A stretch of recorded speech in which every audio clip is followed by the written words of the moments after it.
नमस्कार, मी श्यामराव मोकाशी आणि आता आपण हे BSTची बस आहे बरं का.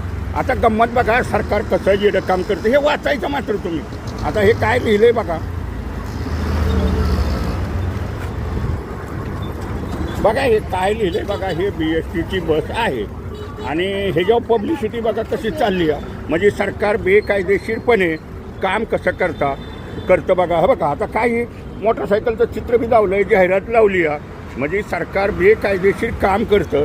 बाईक टॅक्सीचा खाली निर्णय झाला असला तरी ही बाईक आहे आणि शासन यंत्रणा उलटं काम करते, चुकीचं काम करते.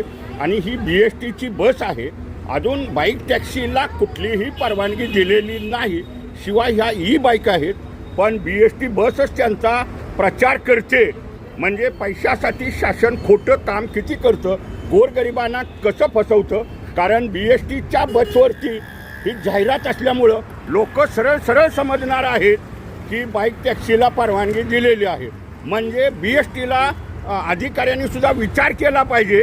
हे शासनानं जरी धोरण मंजूर केलं असलं तरी कुठलीही परवानगी अशी नसताना BST स्वतः जाहिरातीसाठी हा प्रचार करत आहे. आणि ही मागाठाणा डेपोची बस आहे, तिला बघा ही जाहिरात लावलेली आहे.